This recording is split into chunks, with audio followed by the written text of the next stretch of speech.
தமிழ்ல Marvel series படங்கள் மாதிரி சூப்பர் ஹியூமன் கேரக்டர் வச்சு அசத்தலா ஒரு படம் பண்ணணுங்கிற இயக்குனர் குகன் சென்னியப்பனோட எண்ணம் நல்லா இருக்கு.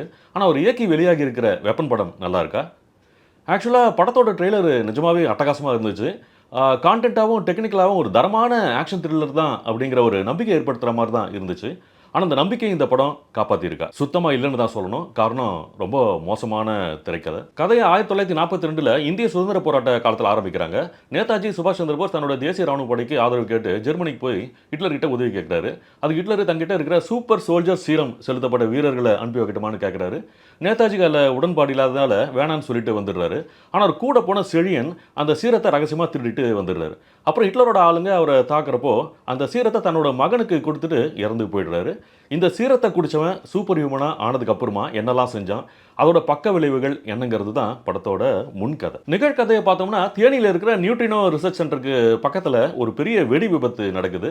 அதுக்கு அருகில் இருக்கிற ஏரியிலிருந்து வெளிவர வசந்த் ரவியை நேஷனல் செக்யூரிட்டி டீம் பிடிச்சிட்டு போய் நீ தீவிரவாதி தானே, எதுக்கு பாம்பு வச்சுன்னு கேட்டு விசாரணை பண்ணுது. அதுக்கு வசந்த் ரவி நான் தீவிரவாதிலாம் இல்லை, யூடியூபர், கான்டென்ட்காக சூப்பர் ஹியூமனை தேடி போனப்போ குண்டு வெடிச்சதில் தூக்கி போட்டு ஏரியில் விழுந்துட்டேன்னு சொல்றாரு. அவர் சொல்றதுல நம்பிக்கை இல்லாமல் வசந்த் ரவி கிட்ட இருந்து உண்மையை வர வைக்கிறதுக்காக முகமூடி அணிஞ்ச ஒருத்தரை வர வைக்கிறாங்க. அந்த மாஸ்க்மேன் வசந்த் ரவி மட்டும் இல்லாமல் அவரோட டீம்ல இருக்க மற்ற சில பேரையும் தீவிரமா விசாரிக்கிறாரு. இந்த விசாரணை அவங்களுக்கு மட்டும் சோதனையா இல்லை, நிஜமா படம் பார்க்குற நமக்கு மிகப்பெரிய தலரோதனையா ஆயிடுது. அந்த அளவுக்கு படத்துல முக்காவாசி நேரம் பேசுறாங்க பேசிக்கிட்டே இருக்காங்க.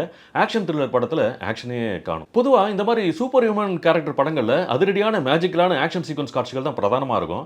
ஆனா இந்த படத்தோட இயக்குனர் அதெல்லாம் இன்டர்வல்ல ஒரு காட்சியிலையும் கிளைமேக்ஸ்ல ஒரு 10 நிமிஷமும் காட்டினா போதும், மற்றபடி படத்துல பேசியே சமாளிச்சிடலான்னு நினைச்சிட்டாரோ என்னவோ.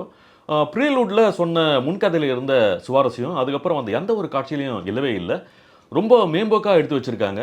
சரி, படத்தில் சிஜியாவது பார்க்குறதுக்கு பிரமிப்பா இருக்கான்னு கேட்டால் அதுவும் இல்லை. குறிப்பாக வசந்த் ரவி ஒரு காட்சியில் நம்ம புராணத்தில் சொல்லப்பட்ட சித்தர்கள், சூப்பர்மேன் கேரக்டர்ஸ் பற்றிலாம் விளக்குவார்.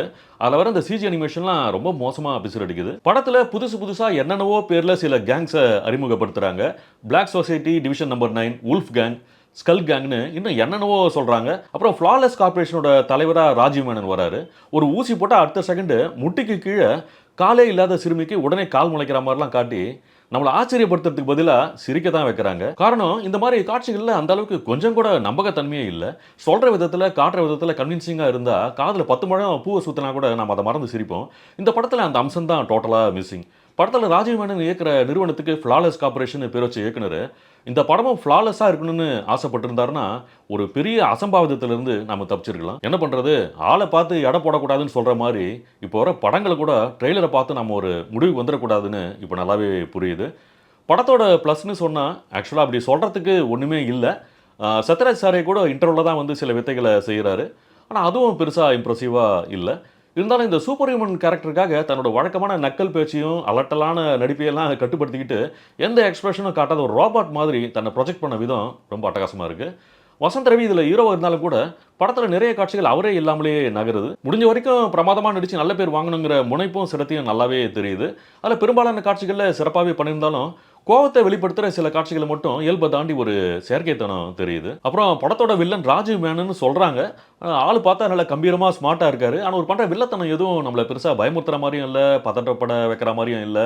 ரொம்ப ஒரு மாதிரி பரிதாபமாக தான் இருந்துச்சு. பொதுவாக இந்த படத்தில் எந்த காட்சியிலுமே ஒரு சீரியஸ்னஸ் இல்லை. சூப்பர் ஹியூமனை தேடி வசந்த் ரவி அவரோட டீமும் தேனியில் இருக்கிற மக்களை விசாரிக்கிற மாண்டாஜ் காட்சியெல்லாம் ரொம்ப இம்மெச்சூர்டாக அறவை கட்டுத்தனமாக படு செயற்கையாக இருக்குது. அப்புறம் படம் முழுக்க விதவிதமாக வந்து போகிற கேங்கில் எல்லாருமே கருப்பு ட்ரெஸ் போட்டு இருக்கிறதுனால எவன் யார் டீம், இவன் அவனுக்கு ஃப்ரெண்டா, அவன் இவனுக்கு எதிரியான்னு கண்டுபிடிக்கிறதுக்குள்ள போதும்னு ஆயிடுது. அந்த அளவுக்கு டேரக்டர் ரொம்ப தெளிவாக நம்மளை வச்சு செஞ்சிருக்காரு. படத்தில் ஹீரோயின் ஒருத்தங்க இருந்தாங்கன்னா அவங்க ஹீரோவோட கேர்ள் ஃப்ரெண்டாக தான் இருக்கணும் இல்லையா? அப்போ கண்டிப்பாக இந்த ஜோடிக்காக ஒரு பாட்டும் இருக்கும் இல்லையா? அந்த வகையில் பப்பில் பிறந்தநாள் பார்ட்டி கொண்டாடுற மாதிரி ஆசைக்கு அளவியதுன்னு ஒரு பாட்டு.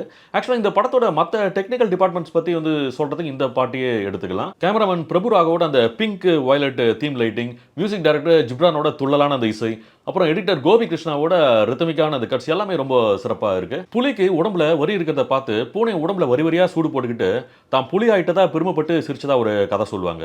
அந்த மாதிரி மார்வல் சீரிஸ் படங்களை பார்த்துட்டு நானும் அந்த மாதிரி ஒரு மார்வலஸான படத்தை தமிழ் எடுக்க போறேன்னு ஆசைப்பட்டால் மட்டும் போதாது, அதை எடுத்து காட்டணும். அப்படி எடுத்து காட்டாததுக்கு இந்த படமே ஒரு நல்ல எடுத்துக்காட்டு. அவ்வளோதான் இந்த படத்தை பற்றி சொல்ல முடியும். அதுக்கு மேலே வேறு எதுவும் இல்லை. இந்த விமர்சனம் உங்களுக்கு பிடிச்சிருந்தா லைக் பண்ணுங்கள், ஷேர் பண்ணுங்கள், கமெண்ட் பண்ணுங்கள். ரொம்ப முக்கியமாக சப்ஸ்கிரைப் பண்ணுங்கள். அதோட ரொம்ப முக்கியமாக நோட்டிஃபிகேஷனில் ஆளுங்கிற அந்த ஃபர்ஸ்ட் ஆப்ஷனை மறக்காமல் கிளிக் பண்ணுங்கள். மீண்டும் அடுத்து ஒரு படம் திரைக்கு வரப்போ எவ்வளோ சீக்கிரம் சந்திக்க முடியுமோ அவ்வளோ சீக்கிரம் உங்களை சந்திக்கிறேன். நன்றி, வணக்கம்.